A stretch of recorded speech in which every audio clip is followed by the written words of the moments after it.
Everyone, my name is Leighton Helen Williams. I am a workplace engagement manager at the Black Dog Institute. I've been at Black Dog for the past 4.5 years. Before that, I worked in the EAP industry for about 6. And even though it sounds like I'm not from around here, I have been in Australia for 10 years. I'm originally from Atlanta, Georgia. I don't know if you've been, but I've had the pleasure of working in workplace mental health in Australia for the past decade.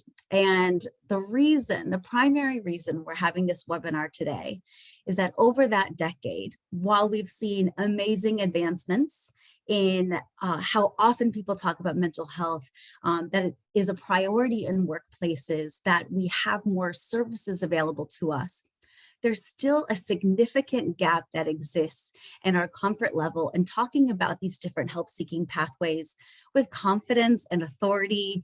And what we're aiming to do in this session today is to make all of us feel a lot more confident when we're either seeking mental health support for ourselves, whether it's through one-on-one resources or through self-paced online learning, or, and even more importantly, if we're trying to guide someone else to engage in these types of resources, we'll be able to be a better bridge to support if we actually understand the help-seeking process better. So that's what this session is all about. I'm going to go ahead and share my screen, and Mary Lou, if you'll be so kind to let me know when I'm in full sharing mode. It'll just take 1 second. And let me know when you're in full screen. We are in full screen. Awesome. So if everybody will just, you are so welcome to send questions throughout the presentation and use the chat box. Mary Lou will be keeping an eye on that for me. I'll be able to answer questions at the end of the session today. So we'll do most of our Q&A then, but Mary Lou, if you see anything that needs clarification or something like that over something I've just said, just let me know. But thank you everyone for joining this session. This is called Promoting Wellbeing and Help-Seeking Resources at Work. We are going to unpack a few commonly available help-seeking pathways that most of us have access to, so we are better able to engage in those services ourselves and guide others to use this type of support. One of the things that I've noticed is we often talk about help seeking as if it's a lot simpler than it actually is. It's rarely a straight line. Help seeking actually requires so much from us, emotionally, sometimes financially, our time. There are so many resources out there that it's truly overwhelming at times to decide what is the pathway that is appropriate for us. So this is about slowing down and looking at a couple of these pathways and knowing them well. And what we hope to do is that if we talk about help seeking in a really authentic way, then we're going to be better setting up people for success, for engaging in those supports. And we're even going to talk about the common challenges that we all face when we're seeking mental health support. And that is not to deter people from starting the process. It's actually to make sure that if and when we encounter those obstacles, we're prepared for them, we know how to better manage them, and they don't tip us over or deter us from getting to that appropriate place for us to get the best support that we can. So I hope that this webinar is extremely practical and helpful for you, and you have some really good takeaways today for your own mental health and well-being, but also for conversations that you have with colleagues and loved ones. So quickly, I'd like to acknowledge the country that I'm coming to you from today. I am coming to you from Wollongong, the land of the Dharawal people. I'd like to acknowledge any Aboriginal or Torres Strait Islander people who are attending this session today, and acknowledge any elders, past, present, or emerging, that are attending this session today. So a lot of you are here because your organization already works with Black Dog in some capacity. Some of you have attended Black Dog manager training, employee training, mental health awareness sessions. Maybe your organization has launched some of the products that we'll go through, the free mental health products that we'll go through today. But in case you're not familiar with who we are a mental health research institute. So we look at mental health across a lifespan. So all of the different ways of that we might need mental health support throughout our lives.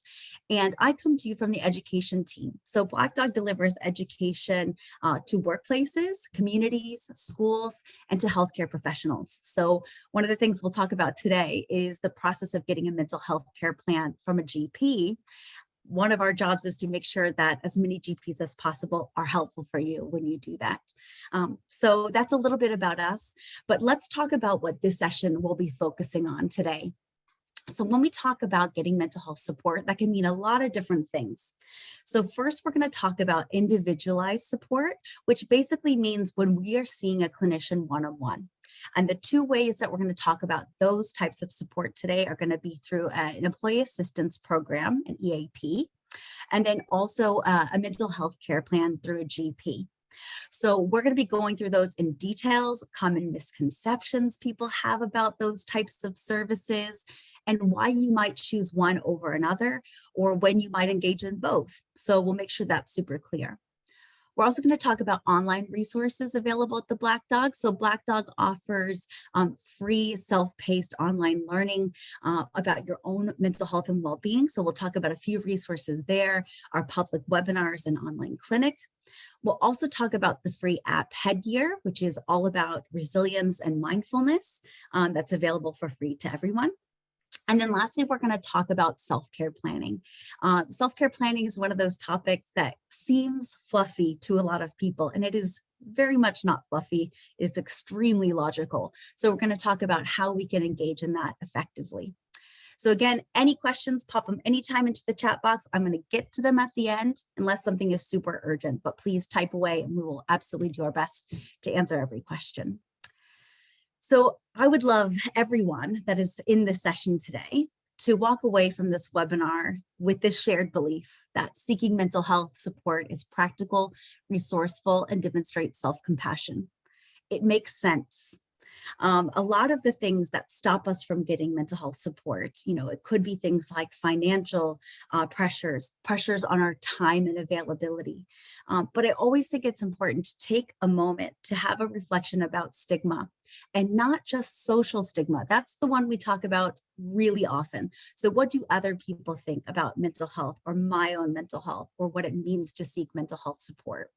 I actually think most of us would agree over the past few years, all of us have kind of collectively shifted in a positive direction about promoting mental health help seeking. But the part that's the hardest to change is actually self-stigma. And self-stigma is very tricky. And the reason we're covering it today is because we're talking about how we help ourselves and how we help someone else to get to appropriate support. And we can't do that without acknowledging that even somebody with really high mental health literacy, even someone who has sought counseling before and it was helpful, if we are acutely dealing with a period of poor mental health, grief, loss, relationship breakdowns, anxiety, depression, whatever it might be that we're navigating, no matter what we know, during that moment, our relationship with hope might have changed. Our understanding about the world and our place in it might have been altered. We might not be able to see the forest from the trees. And that's why advocacy peer-to-peer is so important, because a lot of us will forget that these supports are available to us and they will help if we're at a period that's really, really tough. So when we're having these conversations, it's important to listen out to see if somebody is kind of giving themselves a hard time or thinking the worst about themselves and their own mental health and well-being, or their value and things like that. We can also do that for ourselves because sometimes it is hard to see the forest from the trees. So when we're talking to one another, let's make sure that we move beyond it's okay not to be okay. We need to be in the space of it is human to not be okay. It is expected to not be okay many times in life. And that the services and things that we go through today are not just for crisis management. They are for life management. They are for helping us to live a happier life, have healthier relationships, be a better parent, a friend, a sibling. We can be better at all of those things. And then, of course, all of the challenges that life presents us, we should definitely be tapping into those things. We need extra resources and support without judgment. So I hope that we can all keep that in mind when we move forward and as we have conversations with one another about getting mental health support. So let's unpack our first pathway. Let's talk about employee assistance programs. So firstly, we have hundreds of different organizations represented on this webinar today. every single organization might have a different employee assistance program contract. So that means some organizations work with a different provider, offer a different number of sessions, but most Australian workplaces have an employee assistance program provider. And what an EAP does is they offer free confidential counseling support with a clinician. So typically that's psychologists and social workers with over 5 years experience as a minimum. The other thing a lot of people forget about is even if your employer doesn't offer an employee assistance program, they are so commonly represented across the country that if you have an immediate family member or a partner who works for an organization that provides an employee assistance program, that means that you have access to their employee assistance program. So most EAPs are going to include immediate family members or relatives or people who live in the same home as the employee that works at the organization. A really common misconception is because EAPs are set up to be a bit of a faster delivery that is provided by a workplace, that it is somehow a lesser level of support than the type of person we're referred to when we see a GP. That is not the case. Most EAPs are employing psychologists and social workers who not only work in EAP, but they also have their own private practices. So they're taking GP referrals and EAP referrals. So firstly, it's important to know that we're talking about the same level of person who's providing the support to us. But let's go through a couple of these other points on the slide. We need to make sure everyone knows that this absolutely costs you nothing.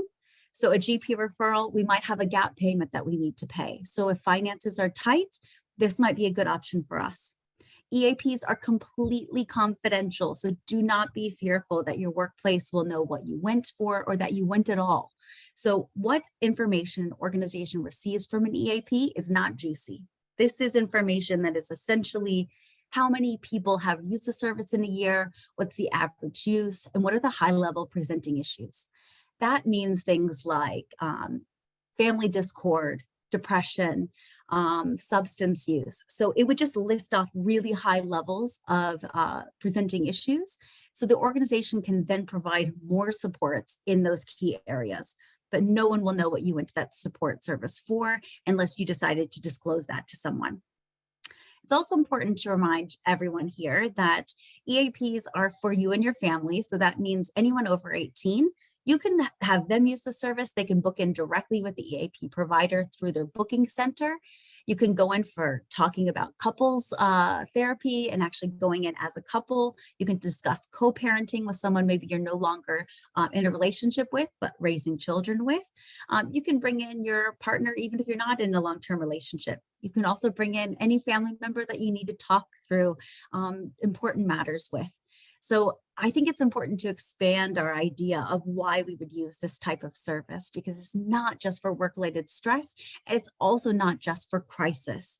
So we can be using EAP to simply vent. When I've worked in an EAP previously, we did an exercise where we reached out to every person over a year that used one EAP session to find out why did you only use one. 95% of those people said that they just felt better after venting in a place without judgment. And I think that that's a really underrated resource that not all of us know to tap into.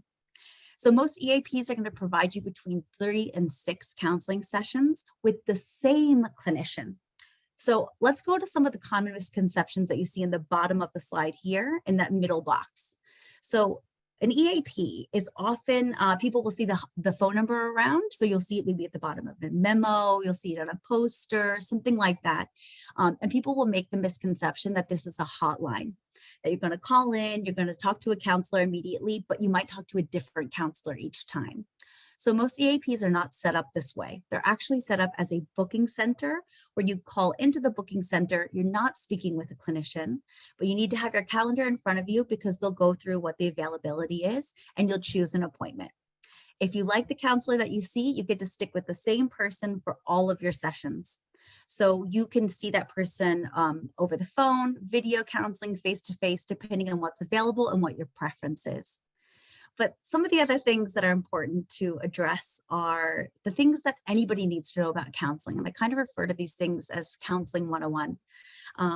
this is something that we might want to remind ourselves or someone else when we're referring them to use an EAP or a mental health care plan. It's that the success of counseling is directly related to how comfortable we feel and connected we feel with the clinician that we're seeing. There's a direct correlation with clinical outcomes. So it is essential that we find a clinician that we feel comfortable and safe with, that communicates in a way that we like. And what that might mean is that the first person we see might not be a home run for us. And we might need to call back into the booking center and try someone else. But we need to keep in mind that any type of professional service that's delivered by anyone, we're going to have this risk. We need to make sure that we're actually finding somebody that we feel comfortable with. So the analogy I like to use is, if we go and get a haircut that's not to our liking, we don't stop getting our haircut forever. We go to a new salon, we go to a new hairdresser. The other thing I want to bring up is the topic of agency. So a lot of us forget that we have agency when we're seeing a clinician. And what I mean by that is that these clinicians have so many different strategies and so much knowledge on how they can support us. But they might introduce a strategy or a concept that is not landing with us. For whatever reason, it's turning us off, it's making us uncomfortable, it's not landing. We have the agency to also say, what you've just shared with me, it's really not an approach I'm comfortable with. Can we try something else? And clinicians will be so thrilled that you had the confidence to just redirect the session to be more helpful for you and to make sure that they're aligning with your values and needs. So please remember that you can also do that. So imagine the haircut again. If you see that they're going too short or doing something you don't like, you might save yourself from a bad haircut if you actually say, I don't really like what you're doing at the moment. Can we make a change? But let's say it does take us a few times to find the right person. Now, I want to acknowledge that that means that you've spent a lot of time, effort, and energy to get the support that you deserve, but it is directly related to the outcomes that you'll have, and it is worth it. So I want to acknowledge that that is a lot of time and energy, but it's essential and it's worth your time. The other thing is a lot of people don't realize, if you've never sought counseling support before, that your first counseling appointment, you do almost all of the talking. And it's great to let people know that because, we're walking in off the street, we're sitting in front of our clinician, and they have so much that they need to learn about us before they can support us. What are our values? What are our needs? What's our definition of success? Why did we come in? A bit of our history. All of that is so essential. So a lot of people can leave their first session going, I did all the talking and I don't have any strategies yet. And that could deter people from coming back for a second session. That is a typical counseling experience. And over time, they will be speaking up more. They will be asking more questions. They will be giving more direction. But do you see how that could set someone up for more success in the counseling process by giving them those insights and supports? And the last thing I want to say about EAPs is that currently across Australia, we're experiencing a counselor shortage almost everywhere, particularly in regional areas and remote areas. So EAPs offer something really special, which is the fact that most of them, because they are connected to so many clinicians across the country, if we are open to phone and video counseling, which I highly suggest if there is a long wait for you to see someone, then it is an opportunity for us to get much needed support much faster by just simply opening up the entire country's worth of counselors to us. So I think it's important to reflect on more than ever. It's important to tap into these resources because one of the things that we'll talk about in the next slide when we talk about mental health care plans is that's where people are seeing some of the most extreme wait times. So let's just keep in mind that with the EAP, this is one of the ways that we can get completely free service that we call in and book in without any referrals. We don't need permission to use the service. We book in our appointments, it costs us nothing, it's confidential, and we can see any clinician across the country over phone and video. And that might be a good thing to tap into at this particular time. So let's talk about the other form of one-on-one support that's really helpful to know more about. So mental health care plans or GPs, this is where we actually are using Medicare to get access to 10 government subsidized counseling sessions with a psychologist, a social worker, or a psychiatrist that's in our local area that our GP has referred us to.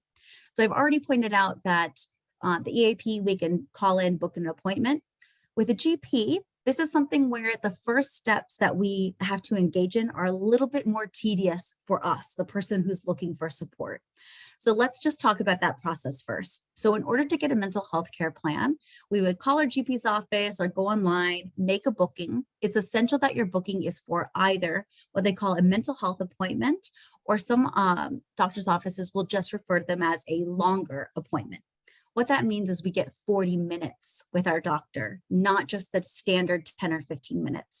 That's super important for a mental health appointment because there's a lot to unpack and a lot to explore. So first, make sure you're booking the right appointment. Also, if you have heard someone is great, you can ask to be referred to a specific clinician if you've been recommended them by a friend or anything like that. I think that's really good to know that you can ask to be referred to a specific clinician. But when you go in for your appointment, you're sitting down with the doctor, you'll go through probably a couple of different assessments to look at things like anxiety, depression, sort of common things that a lot of us experience every year. And then they'll actually probably print out 2 or 3 different names of local providers that you can go and see. What we'll then do after our appointment is we will call all of those providers, 2 or 3, leave voicemails, wait for those clinicians to call us back and let us know when their next availability is, or if they are in fact taking new patients at the moment. The reason I go through that in detail is already I want us thinking about, okay, let's say I'm talking to my colleague. My colleague is experiencing depression. They're living with depression at the moment. They've disclosed that to me. They're finding it hard to get up, take a shower, and show up to work. Maybe we might make the choice to refer them to an EAP at this time because it requires less of them at the onset. And then maybe after they've received some support and they're feeling a bit better, then we engage them to get that mental health care plan because that's a longer term support service that they can really get support with over a longer period of time. But we're not asking them to do 10 steps that they might not really be at capacity to do.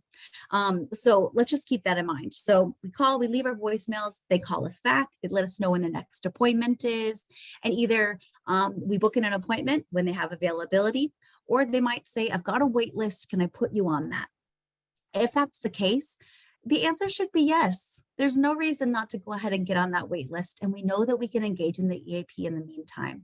And if your concern is that you don't want to have to start from zero with a new person, with your permission, your clinician at the EAP can pass on their clinical notes to your next person. So while there'll be a new person with a new style and all of that, which is something to get used to, they can pass along your notes so you don't feel like you're completely starting from zero.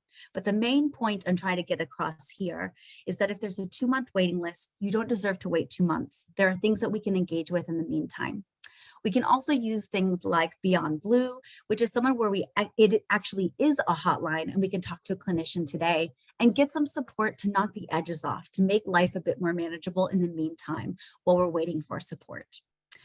But mental health care plans are really good for those of us who live with things like depression, anxiety, particularly if it's something that we've lived with multiple times in our life. So we're likely to experience it again.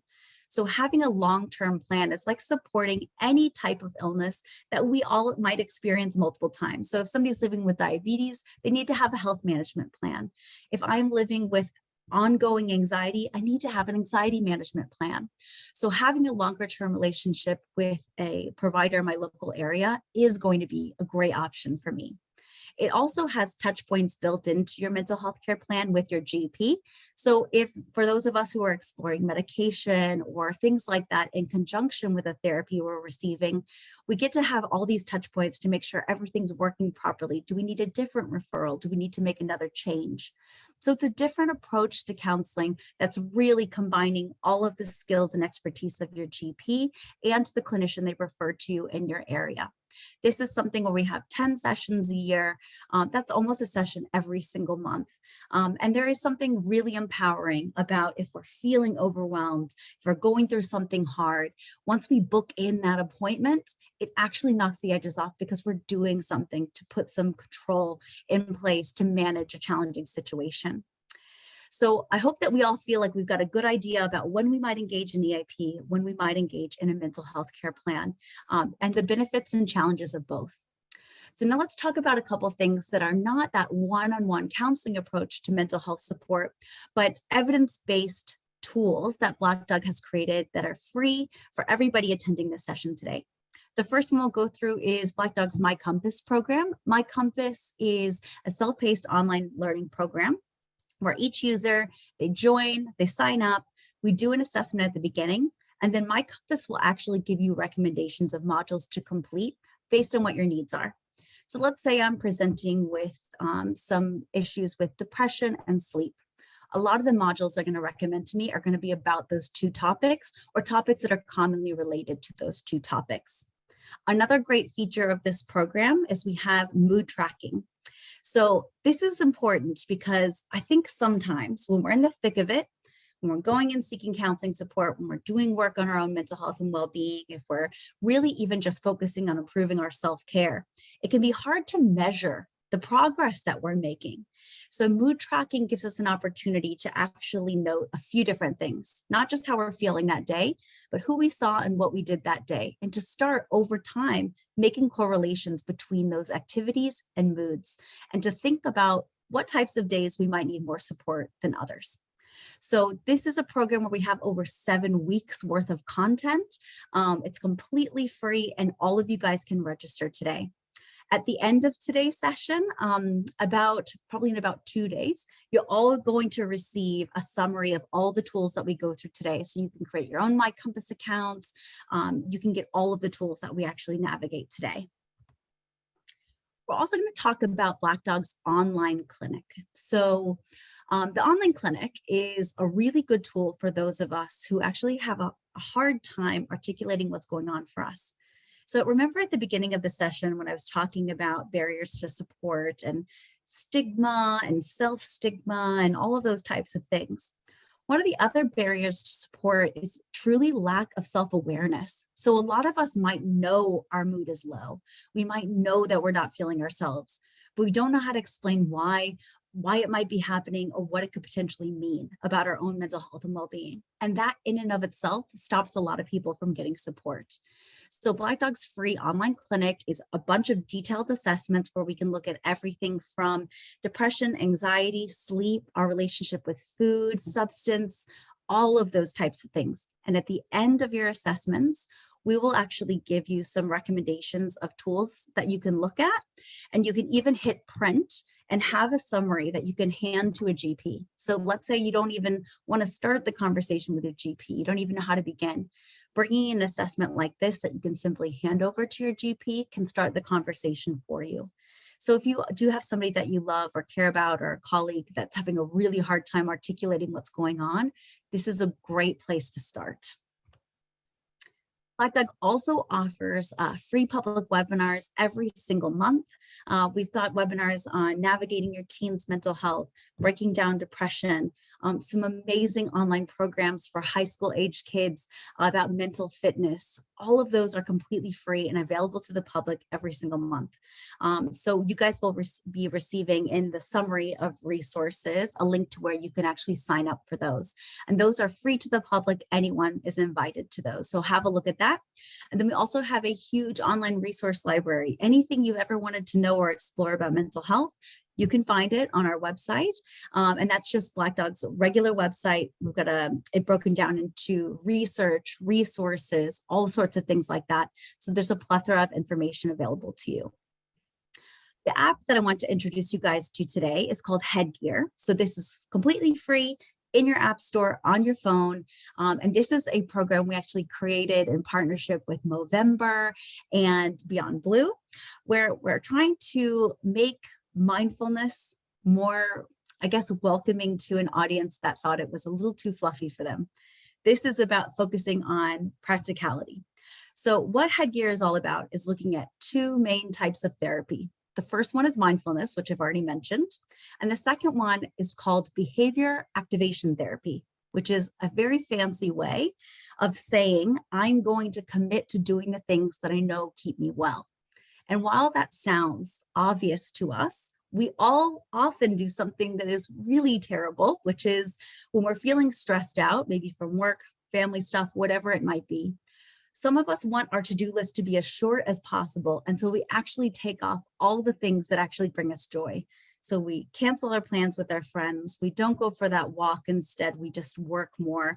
We don't cook a meal. We order takeaway, whatever it is that we do, that's just making our list shorter, but it's making our quality of life lower. So what we're looking at in this app is a 30-day challenge that's free to do, that is going to actually help us not only start introducing ourselves to 2-minute guided mindfulness sessions, we actually start making action plans on what we're going to do to keep ourselves well. And one of my favorite activities in the 30-day challenge is actually about identifying your values and then looking for opportunities to live as closely to your values as possible every day in a practical way. Most of us haven't sat and thought about what our values truly are, or what they look like, or what it would mean to live your values in the day. When I did my 30-day challenge, one of my values is actually outdoors time, being outside, being in nature, having my feet in the sand or the grass. And what that does when we actually understand that about ourselves is that means that that afternoon walk that we put into our workday goes from looking like an extra nice to have to something that actually is required for me to feel healthy and well. And what happens when we live further and further from our values is it decreases our resilience. It makes us more anxious. It makes us feel more restless and more unhappy. So if we can just start to understand what in small ways can we practically implement every day to live a little bit closer to our values, we're going to be in a better spot. And sometimes those values aren't as complex as we think they are. So an afternoon walk can make all the difference to how we're feeling for the rest of the day and our productivity. The last thing that we're going to unpack together today is about self-care planning. So Black Dog offers free self-care planning templates on our website, but I think it's important to unpack how and why we would actually engage in this type of support. So self-care does not necessarily mean cucumbers on your eyes and going to a spa. It actually means taking tried and true advice from yourself about what works for us when we're feeling down, low, stressed out, whatever it might be. Self-care planning is not goal setting. So a lot of people will confuse this with, putting fitness goals into their lives and things like that. That is not what self-care planning is. If you don't like running, do not put running in your self-care plan. If you feel rejuvenated and energized after a run every single time and it brings you joy to be outside, then that is a great self-care item. But if it does not, you need to think about what are the things that are easy to implement, they're not hard to convince myself to do, and they work every single time. Is it playing with a pet? Is it visiting a relative? Is it making time to just get out in nature for a certain portion of the day? Is it calling someone who makes you laugh? Whatever it might be. But self-care planning is even more detailed than that. So who were the people who were so supportive the last time we went through something tough? Who was the best person to confide in at work? Who was the clinician we saw that made us feel so comfortable that I should probably book an appointment with? Who was the best GP that I saw at my local GP's office? All of those types of things are essential to making sure that we're actually doing the things that work for us. And you know how I mentioned with self-stigma, sometimes the way we think about life, the way we talk to ourselves, all of that changes. And what can happen is we can forget that that GP we saw was great, that a walk really does change your mood, or a swim, or whatever it might be. This is actually something that's hard to argue with and is based on your own evidence. So self-care planning is something to do when you're well. So a lot of us tend to look at it when we're already feeling stressed out. That's when it feels like it's an extra thing to do. Self-care planning, you do not need to be a clinician to engage in this. You do not need to be a clinician to encourage your loved ones or your colleagues to engage in this. This might be something that's good to revisit, 4 times a year, each quarter, just to realign yourself to good, healthy activities that make us feel well. So thank you so much for listening to those tools. We're going to go into your questions in just a moment, but just want people to know that this session sometimes inspires people to think about, okay, I want more skills around mental health and well-being. Black Dog delivers training to senior level people, team leaders, individuals. We all have different unique responsibilities in the workplace to creating a mentally healthy environment. And those jobs that we each have are really different. So it's good to be clear on exactly what our responsibilities are, how to have effective conversations, what our rights are, and how to look after ourselves and each other. I'm part of the workplace engagement team. There are 9 of us that work in this team. If you, well, here's all of us. Those are our faces. So we want you to feel welcome to reach out to us anytime. And if you would like to have a conversation about supporting your workplace, you'll see our email there, workplace@blackdog.org.au. Our goal is to support any organization, no matter where they are in their progress in mental health. No matter their budget, no matter their time, we will try to give you as much support and resources that make sense for where you're at, that we can realistically provide to you. So I'm going to stop sharing my screen and we're going to have a look at the chat box. And Mary Lou, can I ask you, were there any that you thought would be good to kick off with first? Yeah, we've got a question here from someone who works in HR, and they never have employees using the EAP program. So every month it's 0 sessions. And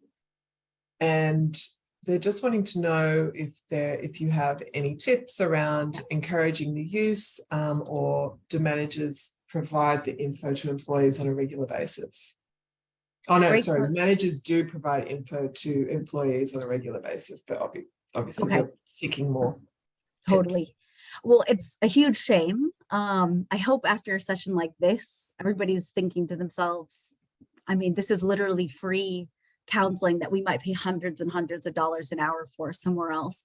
So what I would say to that is you might have a look at how your EAP is communicated.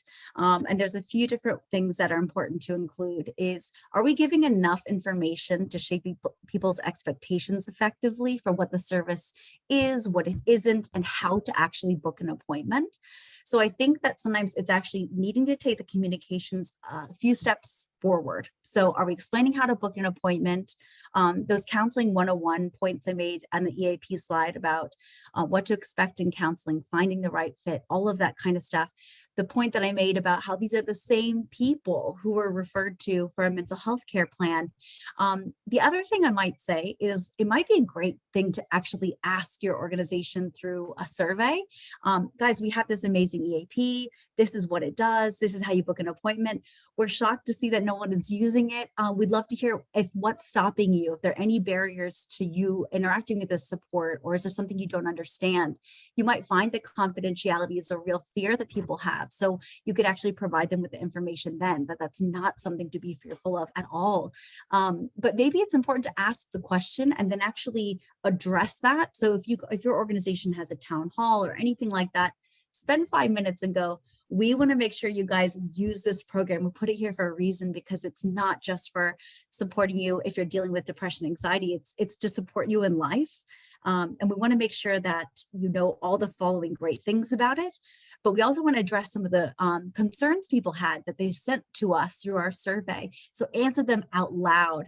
And then if you, I think a good thing to ask as well is to ask people if they would feel comfortable sharing a testimonial once they do use the service about what their experience is. And if there's an anonymous way to achieve that, that would be an awesome outcome. That's a great question. I'm just looking at the chat box. Somebody said these are all great tools. How can we communicate these and share them within your organization? So as we mentioned, in about 2 days, you're going to get, following this session, the recording of this session. You can share it with everyone. We are happy for you to email it around. People can watch the recording and get the same information that you got today. But we'll also have My Compass, a link to the online clinic, a link to self-care planning templates. Everything we went through is going to be accessible to you, and you are welcome to share that. But what I would really encourage, and I'd hope maybe it's getting you thinking a little bit differently about how we promote help seeking, is there a way we could do a toolbox talk about this? Maybe I could spend half an hour talking to my workplace in more detail about these services so people feel like they better know how to use them as well. If you've got mental health first aiders, mental health champions, anyone who's put their hand up to help improve the mental health of your organization, tap into them, have them watch this session, give them the tools and say, can you guys try to deliver 20 toolbox talks before the end of the year so people know how to use these services too? I think would be a really practical approach to mobilize that message. We've got people downloading headgear now. Any other questions, Mary Lou, that you thought were really good? I'm scrolling myself. Sure. We've got a couple of questions around psychiatrists and mental health care plans, and are there cheaper or lower cost ways of accessing either a psychiatrist or a GP or something somewhere to get a mental health care plan? Totally. You need to ask for bulk, only being referred to psychologists and psychiatrists who bulk bill. So if there is no ability to pay a gap, then I think that would be a really important thing to ask for. And they can do that.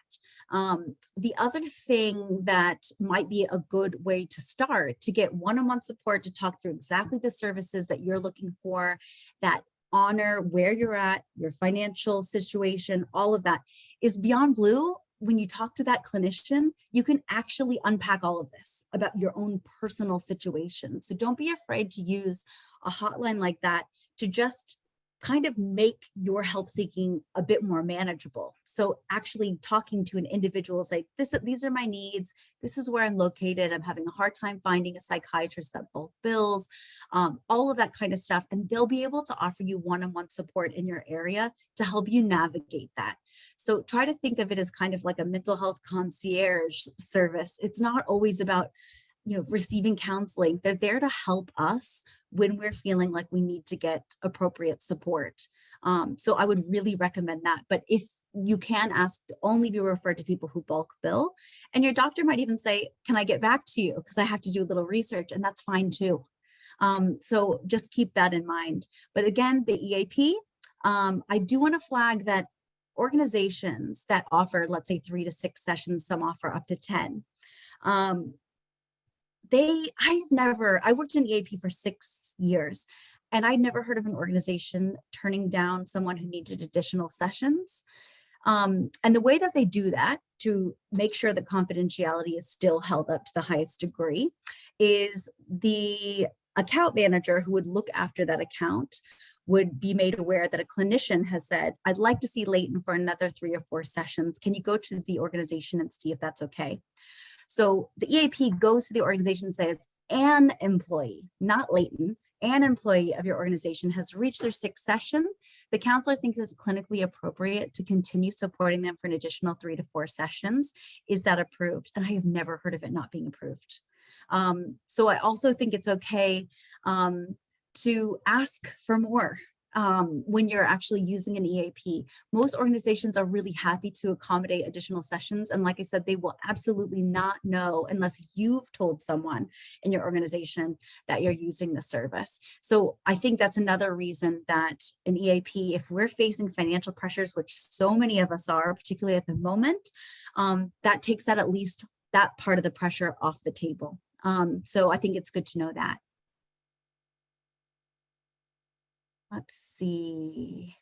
There is one more question that we could probably squeeze in. Are we finishing up now? It's right on there. So I'm happy to stay a couple more minutes. Thanks, Okay. Mary Lou.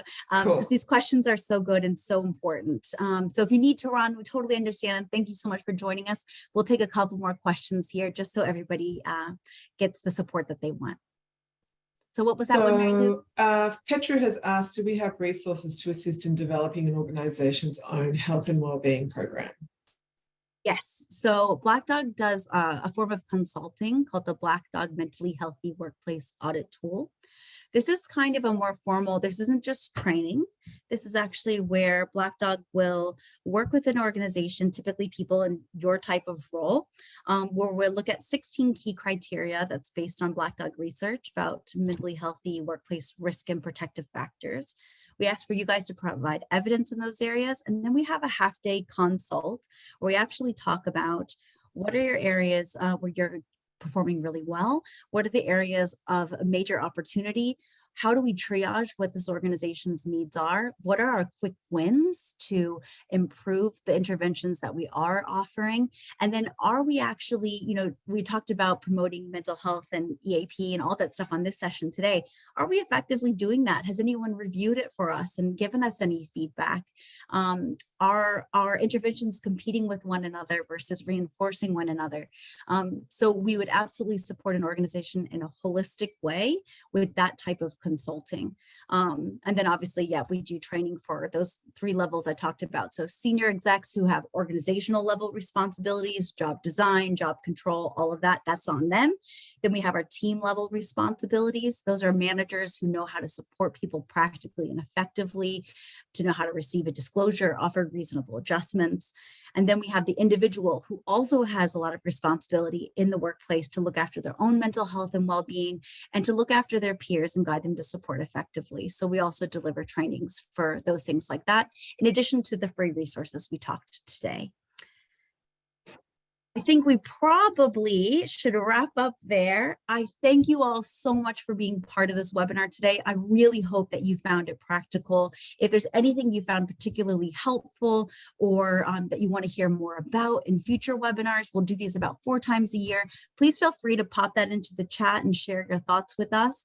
But I do hope everyone's leaving the session today just thinking about how we can be more supportive and more helpful to ourselves and to others. We're guiding them to these help-seeking resources. Just acknowledge it's pretty tough, but we're capable and we can do even better. So thank you all so much. Thank you, Mary Lou, for being my amazing chat box queen, and appreciate you all so much. Thank you. Lots of hearts. Thank you. That's so nice. Have a great day, everybody.